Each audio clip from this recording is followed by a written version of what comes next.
We can sit at a computer, type a prompt, and instantaneously watch a colossal ship-devouring monster erupt from the digital ocean.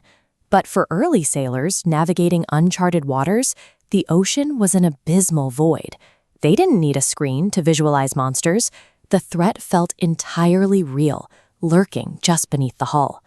Trapped in maritime isolation without any formal marine biology to guide them, a fleeting glimpse of a massive, unidentified tentacle or a rotting carcass easily mutated into towering, exaggerated legends.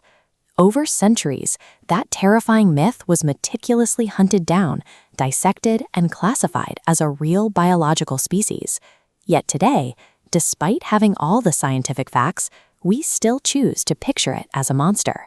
Long before image generators, the earliest descriptions of the beast came from 13th century Nordic oral traditions. Sailors described a creature so massive it resembled an island, capable of dragging helpless ships to the bottom of the sea by creating deadly vortexes. By the 1750s, Norwegian bishop Erik Pontoppidan claimed the monster was large enough for an entire regiment of soldiers to march across its back.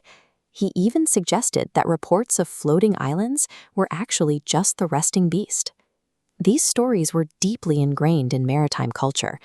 Eventually, they bypassed folklore entirely and bled directly into the highest levels of scientific study.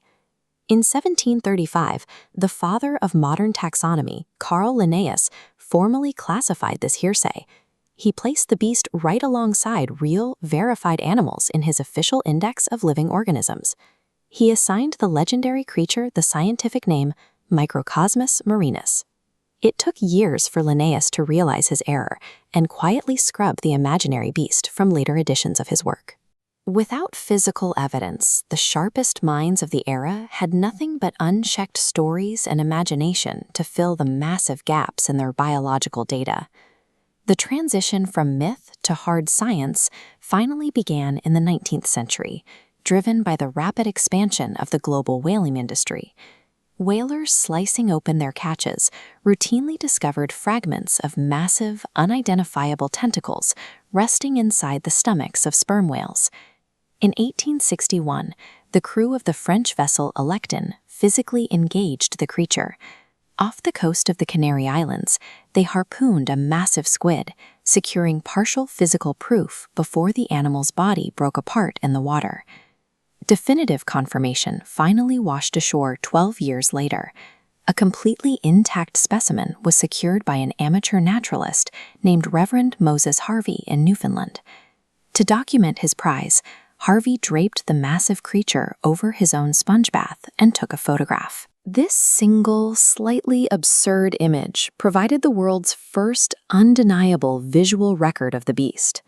Tangible specimens and the hard truth of photography forced the monster out of oral folklore and securely into the realm of modern biology. This diagram clears up centuries of confusion between octopuses and squids.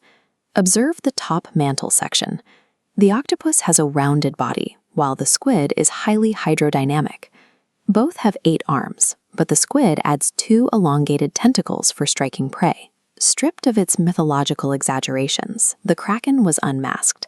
Instead, it was a genuine flesh-and-blood apex predator, formally recognized by science as the Giant Squid, or Architeuthis. Yet, knowing its exact anatomy hasn't stripped away its mystique. Because Architeuthis lives thousands of feet deep in the abyssal zone, it remains incredibly elusive and poorly understood by researchers. It occupies a strange, solitary space in our culture. It is a verified, scientifically studied organism that still manages to be the last surviving legend of the ancient seas. That lingering mystery is exactly why we continue to visualize the creature using our newest and most powerful digital tools. When we type phrases about mysterious krakens into an image generator, we are doing exactly what sailors did hundreds of years ago. We are attempting to give shape to the unknown. Science successfully categorized the animal, but it couldn't kill the myth. It simply gave our imagination the exact raw material we needed to keep the legend alive.